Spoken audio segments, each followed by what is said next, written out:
தமிழக அரசியலின் புதிய சகாப்தம். விஜய் அமைச்சரவை விரிவாக்கம், கூட்டணி ஆட்சியின் தொடக்கமும். வணக்கம். இன்று மே 21, 2026 தமிழக அரசியல் வரலாற்றில் ஒரு வரலாற்று தருணம். சுமார் 59 ஆண்டுகளுக்கு பிறகு தமிழகத்தில் ஒரு கூட்டணி ஆட்சி இன்று அதிகாரப்பூர்வமாக மலர்கிறது.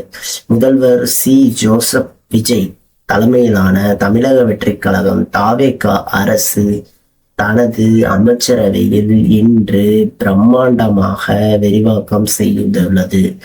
சென்னை லோக்பவனில் ஆளுநர் ராஜேந்திர விஸ்வநாத் அலேக்கர் புதிய அமைச்சரவைக்கு பதவி பிரமாணம் செய்து வைக்கும் இந்த நேரத்தில் தமிழக அரசியலின் முகம் முற்றிலும் மாறியிருக்கிறது.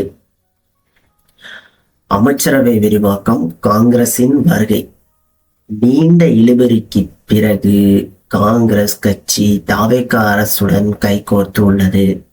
காங்கிரஸ் மேலிடத்தில் ஒப்புதலோடு அக்கட்சியின் சட்டமன்ற குழு தலைவர் ராஜேஷ்குமார் மற்றும் மேலூர் எம்எல்ஏ ஏபி விஸ்வநாதன் ஆகியோர் இன்று அமைச்சரவையில் பதவியேற்க உள்ளனர். இது திராவிட கட்சிகளின் ஆதிக்கத்திலிருந்து தமிழக அரசியல் தேசிய கட்சியான காங்கிரஸ் மீண்டும் அதிகாரத்துக்கு வந்துள்ள நிகழ்வாகும். முதல்வர் விஜய் காங்கிரஸ் எம்எல்ஏக்களை வரவேற்று மக்கள் நலனுக்காக இணைந்து செயல்படுவோம் என்று உறுதியளித்துள்ளார். தாவேகாவின் புதிய முகம், 7 அமைச்சர்கள் மற்றும் சமூக பிரதிநிதித்துவம். இன்றைய விரிவாக்கத்தில் தமிழகம் முழுவதும் சமூக நீதியை பிரதிபலிக்கும் வகையில் அமைச்சர்கள் நியமிக்கப்பட்டுள்ளனர். சென்னையில் மட்டும் 7 அமைச்சர்கள் பொறுப்பேற்றுள்ளனர்.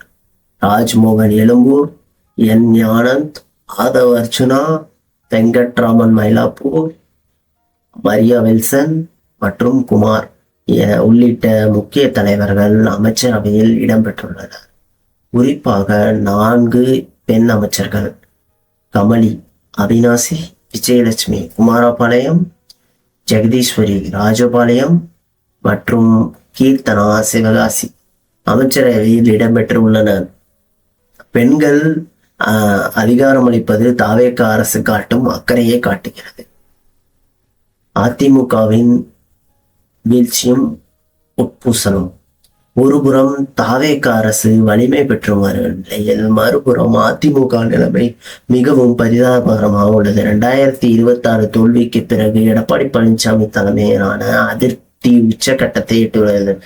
குறிப்பாக எஸ்பி வேலுமணி ஆதரவு எம்எல்ஏக்கள் 22 பேர் தாவேக அரசுக்கு ஆதரவு அளித்து தனி அணியாக செயல்படுவது அதிமுகவை சிதறடித்துள்ளது.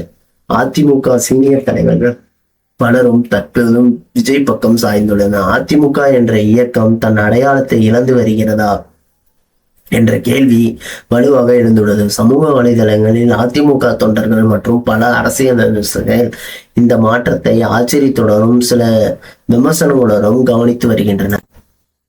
கூட்டணி அரசியலில் வெற்றி பெறுமா? இன்றைய அமைச்சரவை விரிவாக்கத்தில் மூலம் முதல்வர் விஜய் தான் ஒரு தேர்ந்த அரசியல்வாதி என்பதை நிரூபித்துள்ளார். வெறும் தாவேக ஆட்சி மட்டுமில்லாமல் காங்கிரஸ், விசிக, ஐயுஎம்எல் மற்றும் கம்யூனிஸ்ட் கட்சிகளின் ஆதரவோடு ஒரு வலுவான கூட்டணி ஆட்சியை அவர் கட்டமைத்திருக்கிறார். எல்லோரும் சமம் என்ற கட்சியின் முழக்கத்திற்கு ஏற்ப அனைத்து தரப்பு மக்களையும் அரவணைத்து செல்லும் இந்த முயற்சி தமிழ்நாட்டை அடுத்த கட்டத்துக்கு எடுத்து செல்லுமா அல்லது கூட்டணிக்கு ஏற்படும் அதிகார போட்டி சவால்களால் உருவாக்குமா என்பதை இனிவரும் நாட்களில் உணர்த்தும். இந்த வரலாற்று நிகழ்வில் முதல்வர் விஜயின் இந்த அதிரடி வியூகத்தை தமிழகம் எதிர்காலத்தை எப்படி மாற்றும் என்று நீங்கள் நினைக்கிறீங்க அப்படிங்கிறத கமெண்ட்ல போடுங்க. சப்ஸ்கிரைப் பண்ணுங்க, லைக் பண்ணுங்க. தேங்க்யூ, பாய்.